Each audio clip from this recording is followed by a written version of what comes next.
Welcome back to Coffee with a Contractor. I'm here with our co-owner and project manager, Heather. And she is here to explain to the homeowner how to choose the best contractor. But first, can you tell me a little bit about your coffee mug? Oh It yes, looks this is like, one of my favorites. okay. My best friend in Washington bought it for me, Oh, and it so reminds cute. me of a James Pollock. So whenever I drink it, I get my daily dose of art as well. I love it. I love it. We're very different. Mine's just a glass. It Nobody goes look with at me the mug. minimalist. Yes. Yes, yes. Mine's a little out there, a little crazy. Our personalities Yes. a little bit in our coffee mugs. Yeah. I love it. So homeowners are investing thousands, sometimes hundreds of thousands into their projects. And I feel like something that we've come across a ton is homeowners who have come to us saying, I made the worst choice in contractor and have, torn apart their houses just to have to come to us to redo their project. Or we've just heard horror stories, and I'm sure everybody's heard horror stories from contractors or handymen.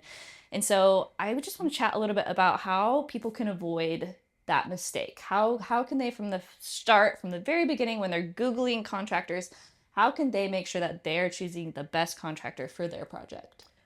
So the first thing I would say is they need to go to the CLSB website and make sure that they are indeed a licensed contractor, that their license is active, that they're carrying their bond and their insurance. That is the number one thing I would do, because if somebody comes to you representing themselves as a contractor, they should be on that website. The reason I say that's the first thing you should do is because so often handymen represent themselves as people that can complete large scale projects. While they probably can, there is a reason why in California they regulate contractors' licenses. It is because contractors carry a lot of liability. Handymen do not.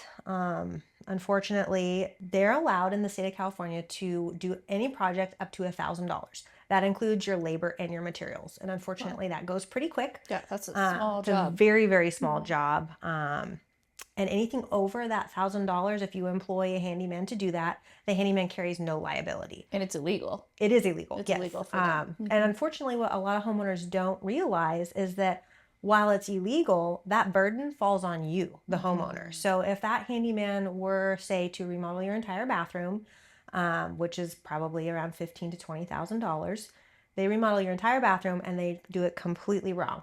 They have no liability. I'm going to give you a scenario where this happened with a client. She called us and she said, can you come look at my bathroom? I just had it remodeled. I think there's something wrong. The shower pan is leaking. And we went and we took a look at it. And sure enough, it was done very, very poorly. The waterproofing wasn't correct. We ended up having to tear everything out that this handyman had done and I'm just redo seeing it. dollar signs. Oh, yeah. And it's so painful when you've already paid once to have it done. And now you're paying not only to have it done again, but to have it demolished and then redone. And this gal specifically ended up taking the handyman that had completed the work to court. So she sued him in small claims court, and she was awarded $50. Wow. And I know her bill from us just to fix what he had done was upwards of $7,000. The reason behind that is because he's not liable. It's her job to make sure that he was a licensed contractor and carried general liability insurance and workers' comp. And because she didn't, he got away scot-free. And in fact, he turned around and he sued her Stop. because he got hurt on her job site. And as a homeowner, when you're employee, on the job site. when you're employing them, you are responsible for them because they're not carrying workers' comp or anything like that. So just really important. Make sure you're working with a licensed contractor. That would be my first step. And then after that, I would say go to their reviews. I mean, do they have glowing reviews? Do they have 5-star reviews? Check Google, check Yelp, look at what their customers are saying about them, because it is hard to hide it if you're not doing a good job. It's going to catch up with you. And then after checking reviews, if you're specifically speaking with a contractor, I would ask them for a reference book. Yeah. Can you show me some of your past jobs? are you willing to give client contact information? Can I contact some of your past clients and ask them how you did? A good contractor will be transparent and will give you some people to reach out to. Yeah. I'm assuming they're going to have a giant portfolio of work they're proud of and proud to show. Yeah. Yeah. Okay, so something else you hear a lot in the construction industry is usually the rule of get 3 quotes, right? Everybody says, get more than 1 quote, get 3 quotes. And so how do you feel about that? I think that it's really important, as even if you find a construction company you love, it is always a good idea just to see what's out there. Check their pricing and check what you're getting for that price. The hardest thing about telling people to get 3 quotes is you have to compare apples to apples. Right. So construction estimates can be I've seen them from a handwritten piece of paper that says remodel your bathroom and has a price tag on it, to a semi-detailed to a very detailed that says, hey, we're going to use this flooring. It's this many square feet.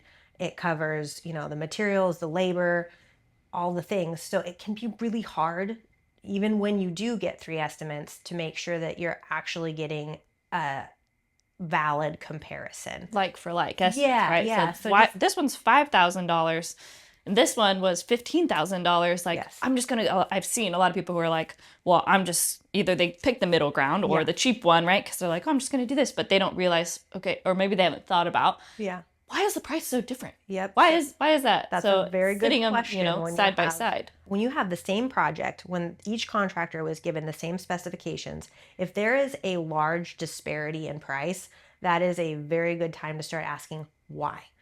What does yours include materials? Does yours have exclusions? So that is something that people get caught up in a lot. There are a lot of exclusions in construction. We, as a construction company, the only general exclusion we have is that your estimate doesn't include things that we cannot see. So as much as we would love to have x-ray vision, our contractor does not. So if we open up a wall and there's dry rot behind it that we didn't anticipate, that's an exclusion. There are contractors that actually put exclusions in for if they misorder material, if they miscount, if they mismeasure.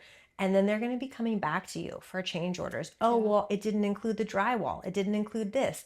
And so it's really, really important that you check the fine print. Make sure that what you're getting is a complete and total package, what your expectation is. I remember we had a client who had gotten 2 bids for an Alumawood patio structure.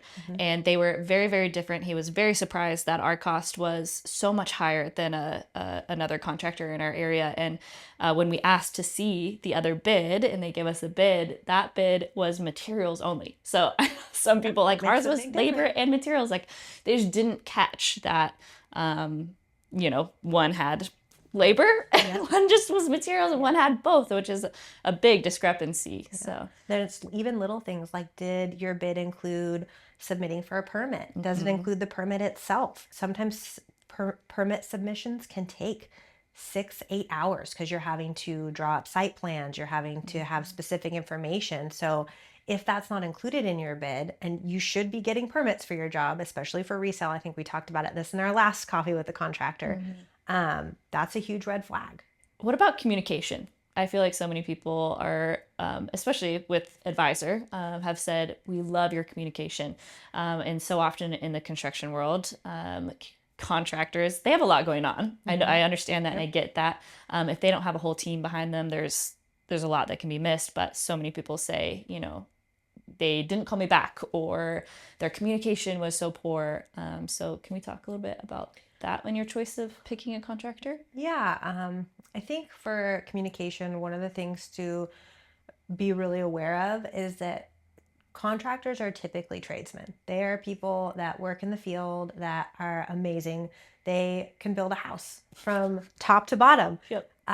Does not always lend itself to great communication. Right. And so when you're dealing with a contractor that's a one-man show and he is trying to manage subcontractors, he's trying to do pickup work, he's trying to order materials, schedule the job, and then he's got phone calls to do at night, he's got estimates to do at night. Things get dropped. And it really is a business that requires a full team of support if you want to get the kind of communication that I feel like people really do want nowadays with their remodel projects. Yep. So many people being remote, maybe managing a remodel from the Bay Area for their vacation home. You really have to have great communication, and that requires, we have office staff.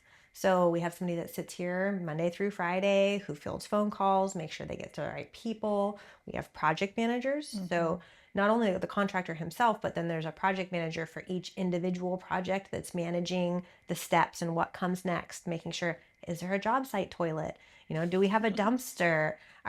Did we finish this early? Can we move this up a day? Can we slide this a day? If there's not somebody constantly managing a project and communicating with the homeowner, it really does show, and it reflects in lost productivity and lengthy projects because it's going to cost. Yeah. It's going to cost Yeah. them. I'm Yeah. seeing dollar signs again. Or I'm like, man, Yeah. And I guess the best way to decipher from day one with a contractor is, did he call you back in a timely manner? Did you get a voicemail? How responsive were they when you called? Like, are you getting a voicemail every time you call and waiting days for a phone call back? Are you getting clear and concise answers to your questions? Do you know who you need to talk to? Are you just calling the general office and you don't quite know who you need to speak with about certain things? I guess that would be my advice, was just from the get-go, if you're not getting clear communication promptly, that's a really big sign that, hey, this might not be who I want to partner with. yeah, red flag from Yeah. the beginning. Yeah. If they can't call me back, how are they supposed to manage my entire kitchen remodel? Yep. Yeah. And Can I sometimes trust them? they have to be hard conversations, and people don't love to have hard conversations, but avoiding it doesn't make it any easier. The faster that you jump on something and you communicate, the faster you can find a solution and move through it, because we all live in reality. Nothing goes to plan. There's always something that comes up, but how can we move through it? How can we make sure it's still a good and positive experience? Okay. What do you think about just trusting your gut? What about that gut instinct that tells you, like this is a good fit for a contractor? Or if you're getting red flags in the very beginning, like how can you trust yourself? How do you gain that trust? And I want to choose this contractor, or I'm getting bad feelings about this one. How important is that? I think that's really important. It's almost like going on a date. So I feel like when you go on a date with somebody, you're asking questions, you're feeling them out. It's the same thing with your contractor, except on a date, you can choose not to go on a date again. But if you choose to employ a contractor, you may be dating for 6 months. Yeah. So you or better longer, make yeah. sure that you really like this person. And even if everything lines up, but you're like, man, I really don't get a good feeling. We're not jiving, I would encourage somebody to find somebody that they really do connect with. For us, we have found that there are people that just aren't a good fit for us. Yeah. And I hate to say, I'm a business owner. I want to make money, but I also, at the end of the day, I want to enjoy who I'm working for. And that's important. You all will have a better experience and finished product if you are on the same page and connecting. And so I think that's your gut. Go with it. Yeah. You get a good feeling, and of course, make sure everything else lines up. They have a license, they're bonded and insured, because it doesn't matter how good your feeling is. If that stuff isn't in place, I would not do it. But So after checking all the boxes, the last one, just make sure it feels good. yeah. Yeah, I think that goes, like you said, both ways. We've had times where we know we're not a good fit for somebody. And same thing as a client, you got to trust yourself that you're picking a good contractor. After, so it's a big investment you're investing in, and you want to protect that investment. Yeah, and I think too, if somebody is promising you the sky, I would be wary. When, oh yeah, I can do that, I can do that, I can do that. Be aware of the yes man, because there are realistic budget constraints. There are things that can't be done. They can be done for a price, but you want a contractor who speaks in real terms to you, who says, yeah, I can do that, but this will be the additional cost. Or, that might not be the best solution. What if we looked at this? Somebody who's willing to challenge what you're thinking, maybe to fit within your budgetary constraints, not just say yes, and then you end up at the end thinking, how in the world did I spend $35,000? And this is not even what I wanted. So I think that's really important. Yeah, I love that. Is there any other insights or Things that you have when it comes to choosing a contractor? I choose local. That would be Yeah. my biggest thing is Yeah. we live in a small town and there's lots of family businesses. I would always encourage somebody to choose a local owned business, not a corporation that doesn't have people that you can go talk to or Yeah. that's managed from another city. Choose somebody that you can walk into their office and you can say, "Hey, what's going on? Can we sit down and have a conversation?" I 100% think that's really important. Yeah. If any of our viewers have any experiences that they want to share with a contractor or a handyman, good or bad, we want to hear it. Throw it up in the comments. We'd love to hear it. We'd love to share more on our next podcast. Stay tuned for the next Coffee with a Contractor.